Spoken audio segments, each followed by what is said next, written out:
Language के अंदर use होने वाले डिफरेंट तरह के वेरिएबल्स के बारे में डिस्कस करेंगे। वेरिएबल्स के डिफरेंट टाइप्स को डिस्कस करने से पहले आपके वेरिएबल होते क्या हैं।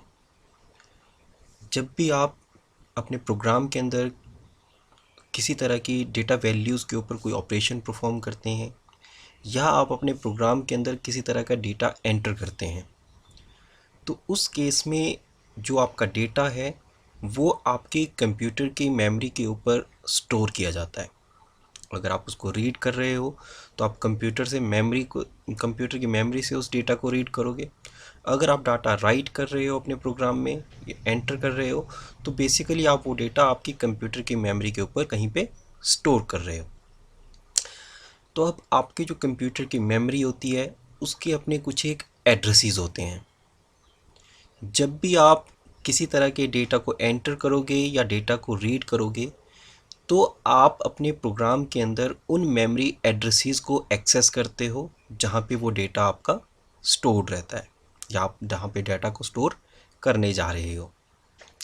सी लैंग्वेज से पहले आपकी जो डिफरेंट तरह की लैंग्वेजेस आती थी उसमें जब भी इस तरह के डेटा के साथ जब भी किसी तरह का वर्क किया जाता था तो वहाँ पे प्रोग्रामर को हार्डवेयर की नॉलेज होना एक नेसेसिटी थी, क्योंकि वहाँ पे आप पास जब भी आप डेटा के साथ वर्क करोगे तो आप मेमोरी एड्रेस असाइन करते थे। वहाँ पे आप मेमोरी एड्रेसेस प्रोवाइड किए जाते थे जिससे आपके प्रोग्राम को पता चल सके कि किस लोकेशन से डेटा को रीड करना है या किस लोकेशन के ऊपर डेटा को राइट करना है। मगर सी लैंग्वेज में इसके ऊपर थोड़ी इम्प्रूवमेंट की गई। आपके जो मेमोरी एड्रेसेस थे अब इनको यहाँ पे नाम प्रोवाइड किया गया।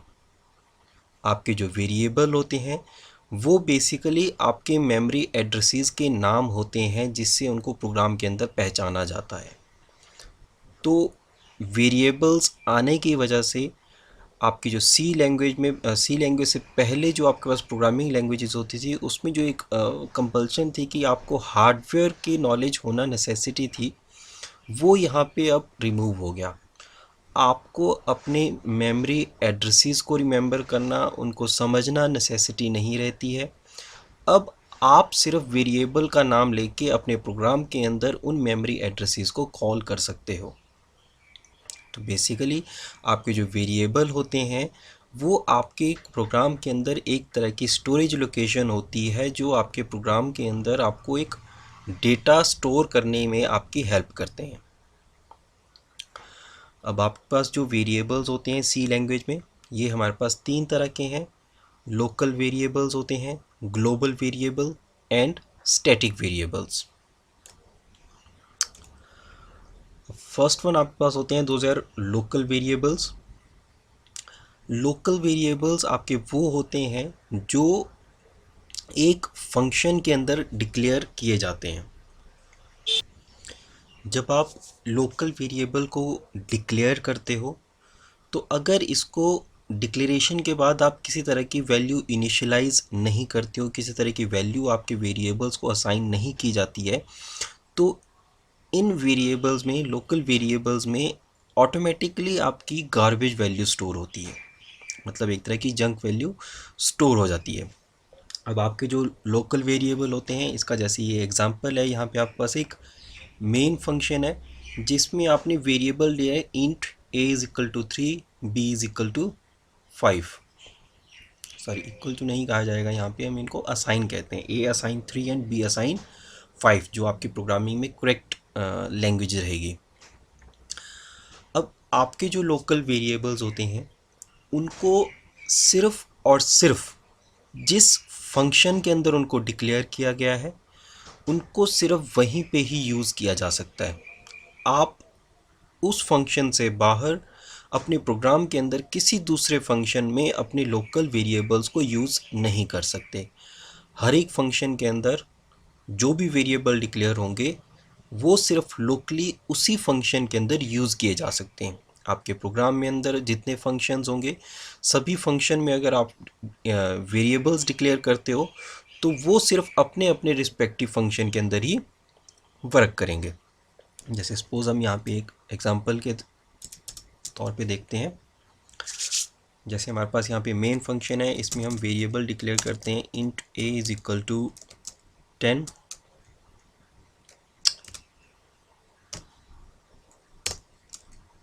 एंड नेक्स्ट हम यहाँ पे printf स्टेटमेंट लेते हैं a is equal to a assign %d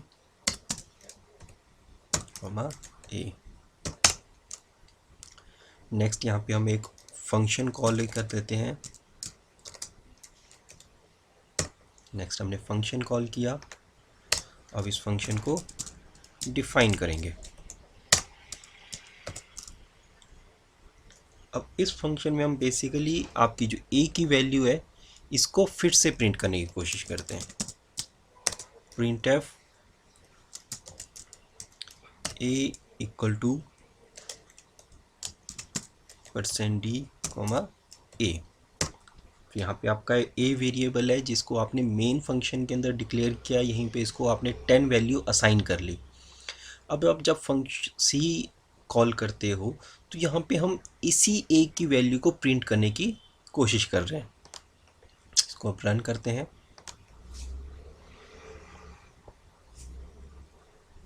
तो यहाँ पे अब आपके पास एरर आ गया। एरर क्यों आया? जैसे ही आपका ये वाला प्रोग्राम कंपाइल किया, यहाँ पे इसको a वेरिएबल मिल गया, मगर जैसे ही इसने फंक्शन को रीड करने की कोशिश की, इसको कंपाइल करने की कोशिश की, तो जैसे ये इस फंक्शन के अंदर आया, यहाँ पे आपने इसने देखा कि आप a की वैल्यू प्रिंट करना चाहते हो, मगर इस फंक्शन के अंदर आपने किसी भी तरह से a की वैल्यू a जो वेरिएबल है उसको डिक्लेयर नहीं किया है। ठीक है, तो इसीलिए यहाँ पे आपका एरर इंट्रोड्यूस हो गया। अगर सपोज हम यहाँ पे a की वैल्यू a वेरिएबल एक डिक्लेयर कर भी लेते हैं, तो ये जो a वेरिएबल है ये आपके इस a वेरिएबल से डिफरेंट है। अब इसको हम यहाँ पे रन करके देखते हैं।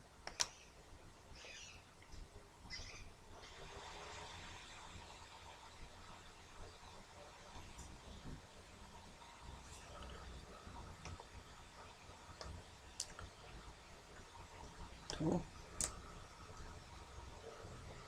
इस तरह से आएगा आपका जब प्रोग्राम एग्जीक्यूट हुआ तो इसने पहले आपका मेन फंक्शन एग्जीक्यूट किया, then int a is equal to 10 आपका वेरिएबल डिक्लेयर हुआ एंड 10 वैल्यू इसको असाइन की गई। देन आपने a की वैल्यू को प्रिंट किया, a इज इक्वल टू 10, जो आपके यहाँ पे स्क्रीन पे आ गया। आफ्टर दैट आपने फंक्शन को कॉल किया। जब आपका फंक्शन कॉल हुआ तो आपका जो प्रोग्राम की एग्जीक्यूशन है वो यहाँ से डायरेक्टली यहाँ पे आ गई, आपके फंक्शन के अंदर आई।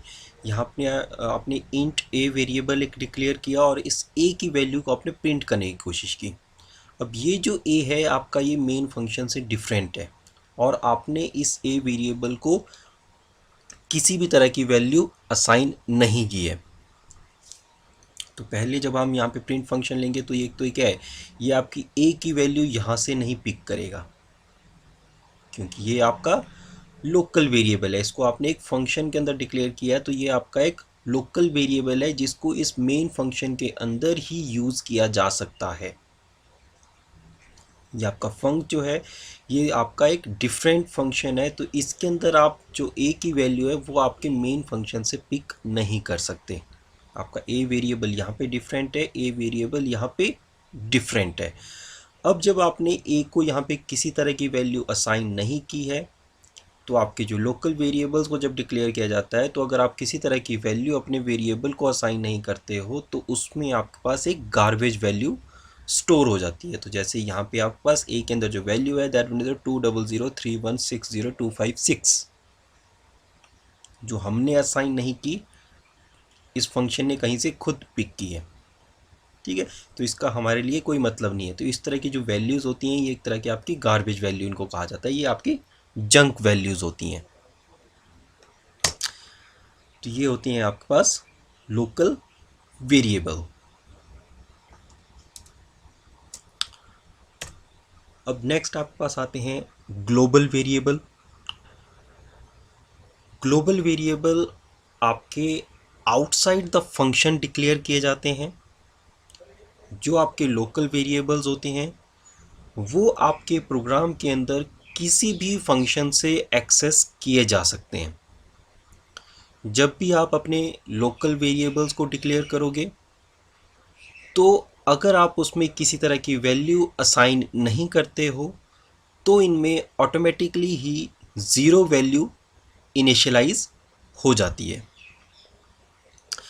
आपके जो ग्लोबल वेरिएबल्स होते हैं, इनको अगर आप किसी भी फंक्शन के अंदर मॉडिफाई करते हो, तो ये आपके पूरे सभी फंक्शंस के अंदर उस वैल्यू को मॉडिफाई कर देते हैं। तो मतलब आप एक फंक्शन से अगर अपनी वैल्यू अपने ग्लोबल वेरिएबल को मॉडिफाई करोगे और उस फंक्शन को आप उस ग्लोबल वेरिएबल को आप अपने किसी दूसरे फंक्शन से कॉल करते हो, तो आपके पास एक अपडेटेड वैल्यू आपके प्रोग्राम में नज़र आएगी। जैसे हम यहाँ पे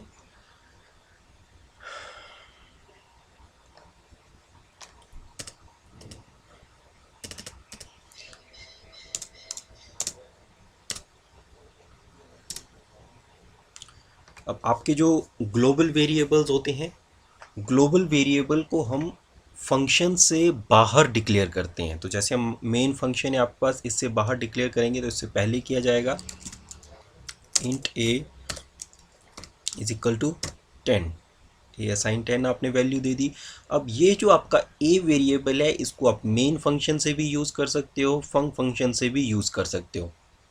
इन दोनों में से आप किसी भी फंक्शन के अंदर अगर इस ए की वैल्यू को अपडेट करोगे, तो दूसरे फंक्शन में भी आपके पास वही अपडेटेड वैल्यू नज़र आएगी। जैसे ये कर लेते हैं, यहाँ पे देते हैं हम printf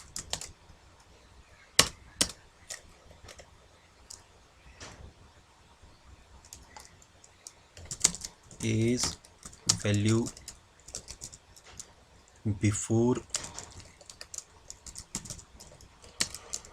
updation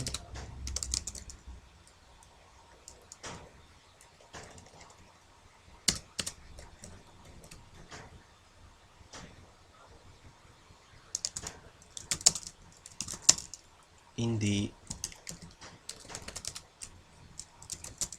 main function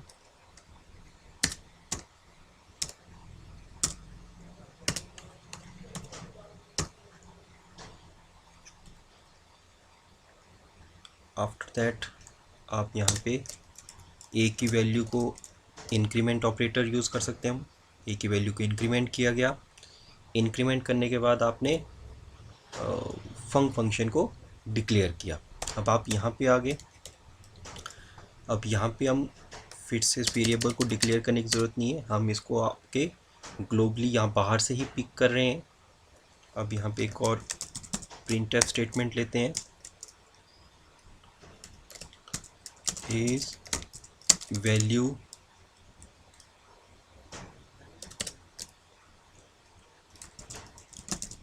after updation in the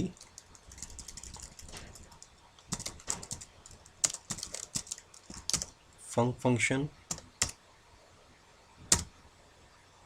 that one। अब यहाँ पे हम a की वैल्यू को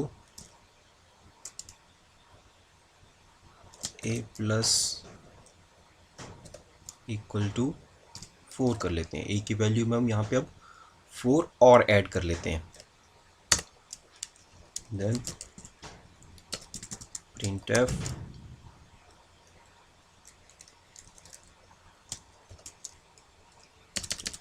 यहाँ पे नहीं लेते हम। अब हम a की वैल्यू को आपके इस फन फंक्शन के बाद आपके मेन फंक्शन में प्रिंट करते हैं।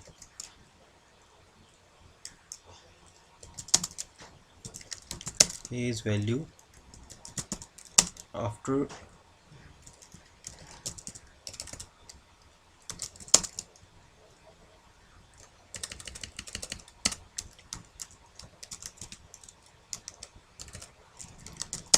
updation by the called function।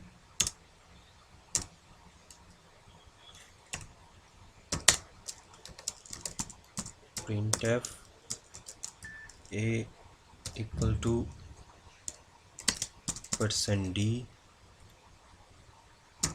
And a।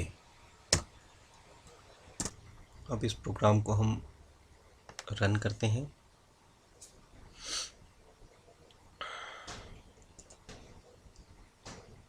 तो कुछ इस तरह से आपके पास रिज़ल्ट आता है।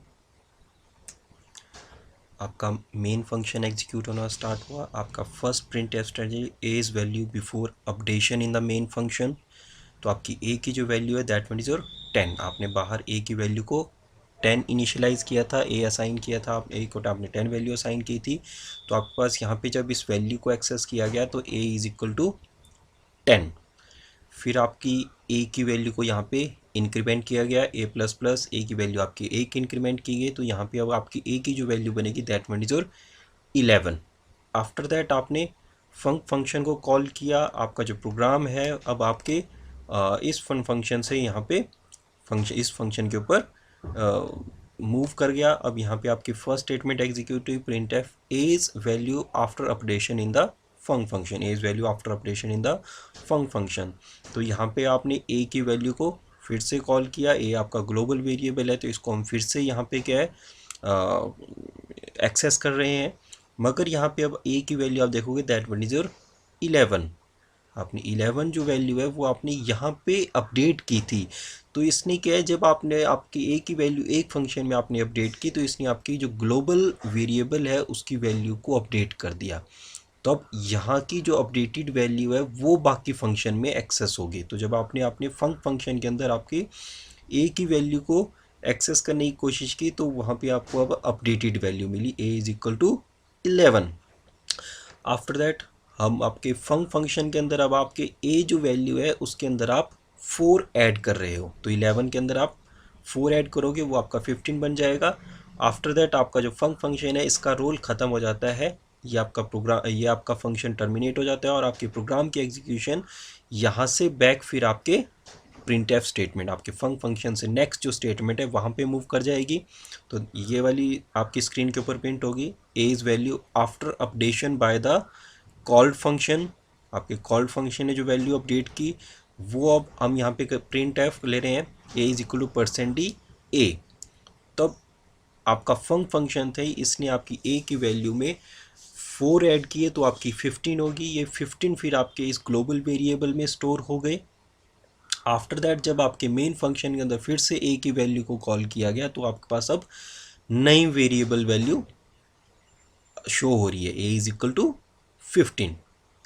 तो इनको कहा जाता है आपके ग्लोबल वेरिएबल। ऐसे वेरिएबल जिनको आप अपने प्रोग्राम के अंदर फंक्शंस के बाहर लिखते हो और किसी भी फंक्शन से थ्रू आउट प्रोग्राम उस वेरिएबल की वैल्यू को आप एक्सेस कर सकते हो। नेक्स्ट आपके पास आता है स्टैटिक वेरिएबल। अब स्टैटिक वेरिएबल बेसिकली क्या होते हैं, जब भी हम किसी वेरिएबल को स्टैटिक डिक्लेयर करते हैं तो हम उस वेरिएबल के आगे स्टैटिक कीवर्ड राइट करते हैं।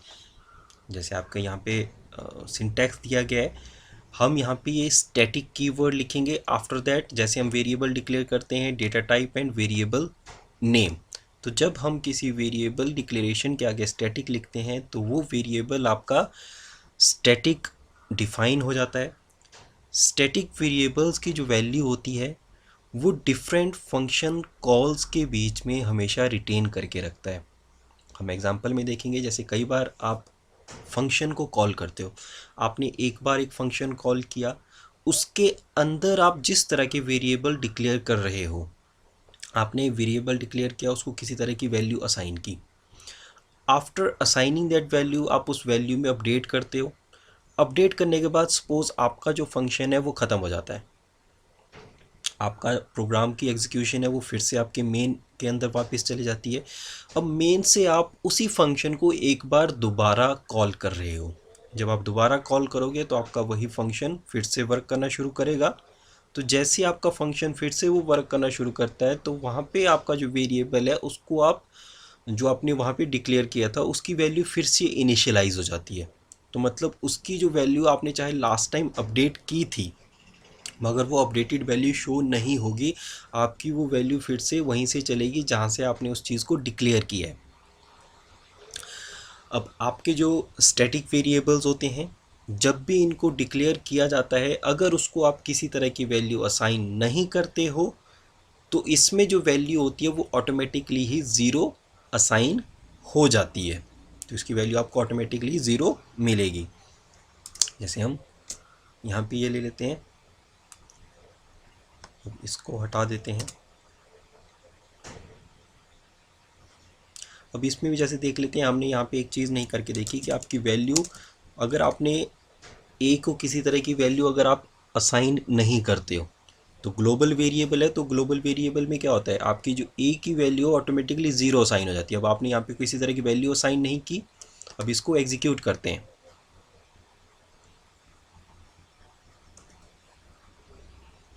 तो इस तरह से, ठीक है। जैसे आपने आपने किसी तरह की वैल्यू असाइन नहीं की, आपका प्रोग्राम वर्क करना शुरू हुआ, तो यहाँ पे जब फर्स्ट प्रिंटफ स्टेटमेंट आई, तो यहाँ पे आपकी ए की वैल्यू ऑटोमेटिकली क्या है, ज़ीरो होगी। अगर आप लोकल वेरिएबल में जाते तो वहाँ पे ये क्या है, ये वैल्यू आपके पास 200 समथिंग कुछ इस तरह का है, जो एक तरह की गार्बेज वैल्यू है। मगर आपके जो ग्लोबल वेरिएबल होते हैं उसमें जो आपकी वैल्यू है वो हमेशा आपकी ऑटोमेटिकली ज़ीरो इनिशियलाइज हो जाती है, अगर आप कुछ भी वैल्यू अपनी तरफ से असाइन नहीं करोगे। तो सेम कंडीशन आपकी स्टैटिक वेरिएबल्स में भी होती है। जब भी आप किसी तरह के स्टैटिक वेरिएबल्स डिक्लेयर करोगे, अगर उसको आप किसी तरह की वैल्यू असाइन नहीं करते हो, तो वो हमेशा आपके ज़ीरो इनिशियलाइज हो जाते हैं।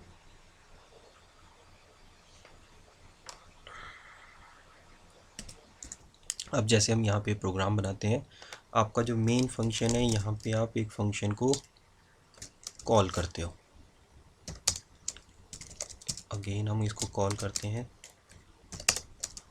एक बार फिर से कॉल कर लेते हैं। तो आपने 3 बार फंक्शन कॉल किया। अब यहाँ पे हम इस फंक्शन को डिक्लेयर करते हैं। तो इन केस आप फंक्शन को स्टैटिक नहीं लेते हो, हम सिंपल एक लोकल वेरिएबल ले लेते हैं, int a is equal to 10। इसको एक वैल्यू इनिशियलाइज कर लेते हो। आफ्टर दैट आप करते हो ए प्लस प्लस। इससे पहले प्रिंट एफ स्टेटमेंट भी ले लेते हैं, print f a is equal to %d comma a. तो यहाँ पे हम ए की वैल्यू को भी साथ में प्रिंट कर रहे हैं। तो बेसिकली होगा क्या, आपका फंक्शन कॉल होगा आपके मेन से, आपके प्रोग्राम की एग्जीक्यूशन आपके फंक्शन के ऊपर आ जाएगी। यहाँ पे आपके पास ए की वैल्यू है उसको 10 इनिशियलाइज किया जाएगा, 10 असाइन किया जाएगा। आफ्टर दैट आपकी ए की वैल्यू को प्रिंट किया जाएगा। ए की वैल्यू अब यहाँ पे आपके पास हो जाएगी 10। आफ्टर दैट हम क्या करेंगे, ए की वैल्यू को इंक्रीमेंट, ए हो जाएगा आपका 11। आपका फंक्शन ख़त्म हो जाएगा, आपके प्रोग्राम की एग्जीक्यूशन फिर से आपके फ़न फंक्शन पे चली जाएगी। जैसे आपके फ़न फंक्शन पे गई, आपका फिर से इस फंक्शन को कॉल किया गया, ये फिर से आपका प्रोग्राम काम करना शुरू करेगा। आपका फंक्शन यहाँ पे आपकी ए की वैल्यू को फिर से डिक्लेयर किया जाएगा, इनिशियलाइज 10 किया जाएगा। तो यहाँ पे जब प्रिंट एफ स्टेटमेंट चली तो ए की वैल्यू फिर से 10 आपकी आएगी, जबकि आपने ए की वैल्यू को लास्ट टाइम 11 किया था। फिर से इंक्रीमेंट हुआ, फिर से आपका तो ए की वैल्यू फिर से 10 प्रिंट होगी। हम देख लेते हैं इसको।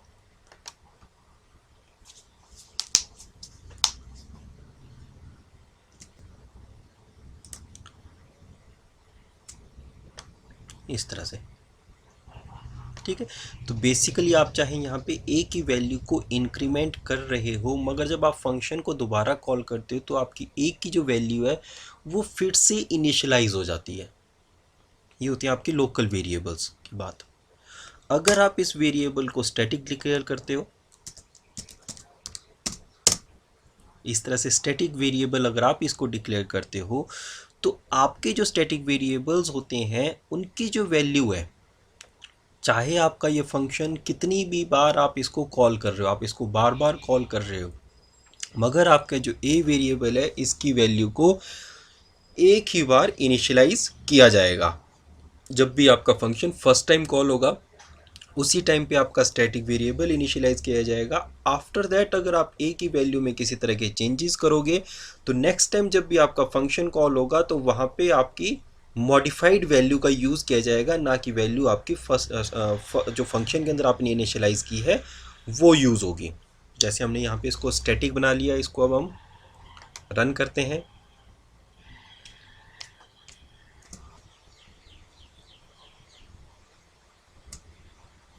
तो आपका इस तरह से आपने फर्स्ट टाइम फंक्शन कॉल किया, आपका स्टैटिक वेरिएबल डिक्लेयर हुआ, ए को 10 वैल्यू असाइन की गई, वो आपकी ए की वैल्यू प्रिंट होगी। आफ्टर दैट आपने ए को इंक्रीमेंट किया, ए की वैल्यू आपकी 11 होगी। आपका फंक्शन ख़त्म, फिर से मेन में गया, मेन में फिर से इस फंक्शन को कॉल किया गया, फिर से आपका एग्जीक्यूशन इस प्रोग्राम के अंदर आपके फंक्शन के अंदर आया। अब यहाँ पे आपका जो स्टैटिक वेरिएबल है फर्स्ट टाइम जब आपका फंक्शन कॉल हुआ था उसी टाइम इनिशियलाइज़ कर दिया गया है, तो अब ये आपका जो वेरिएबल है दोबारा इनिशियलाइज़ नहीं होगा। तो आपकी प्रिंटफ स्टेटमेंट चली, जैसी आपकी प्रिंटफ स्टेटमेंट चली लास्ट टाइम जब फंक्शन कॉल हुआ था, इस टाइम आपके ए की वैल्यू में जो चेंजेस किए गए थे अब दोबारा वो वैल्यू आपके यहाँ पे रिफ्लेक्ट होगी, ए इज़ 11। अब आपका फिर से इंक्रीमेंट ऑपरेटर वर्क हुआ, आपकी ए की वैल्यू को फिर से इंक्रीमेंट किया गया, आपका फंक्शन ख़त्म हुआ, थर्ड टाइम आपका फंक्शन कॉल किया गया। फंक्शन कॉल निकलने के बाद आपका फिर से आपका जो एग्जीक्यूशन आपके फंक्शन के अंदर आई, अब आपका स्टैटिक वेरिएबल पहले डिक्लेयर हो चुका है तो अब दोबारा डिक्लेयर नहीं किया जाएगा। लास्ट टाइम की जो वैल्यू है उसी को यहाँ पे इनिशियलाइज किया जाएगा, वही वैल्यू आपकी कैरी ऑन होगी। यहाँ पे आपकी प्रिंट एफ स्टेटमेंट चली तो यहाँ पे आपके पास लास्ट टाइम जब इंक्रीमेंट किया था ए की वैल्यू आपकी 12 हो गई थी, अब इस प्रिंट एफ स्टेटमेंट में आपकी ए की वैल्यू 12 फिर से प्रिंट हो गई और फिर से आपके जो ए की वैल्यू है उसको इंक्रीमेंट किया गया और आपका प्रोग्राम एग्जीक्यूशन ख़त्म हो गया। तो इनको कहा जाता है बेसिकली आपके स्टैटिक वेरिएबल। कई बार आपके प्रोग्राम में इस तरह की रिक्वायरमेंट्स आएंगी, जब आप आगे पढ़ेंगे आपके पास यहाँ पे फंक्शन आएंगे जहाँ पे हम एक फंक्शन दूसरे फंक्शन को बार बार कॉल करता है या अपने आप को बार बार कॉल करता रहता है। तो जब भी आपके प्रोग्राम में इस तरह के बार बार प्रोग्राम में फंक्शन को कॉल किया जा रहा है तो कई बार आपकी जो वैल्यूज़ होती हैं वहाँ पे उनके ऊपर रिस्ट्रिक्शन रहती है कि हम उनको क्या है फिर से शुरू से इनिशलाइज ना करें, हम अपडेटेड वैल्यू को यूज़ करना चाहते हैं। तो वैसी जगह पे हम फिर यूज़ करते हैं आपके स्टैटिक वेरिएबल्स। तो ये आपके 3 तरह के वेरिएबल्स थे जो हम अपने प्रोग्राम के अंदर यूज़ करते हैं, अपने सी प्रोग्रामिंग में यूज़ करते हैं, सी लैंग्वेज में यूज़ करते हैं। अब मिलते हैं हम नेक्स्ट वीडियो में।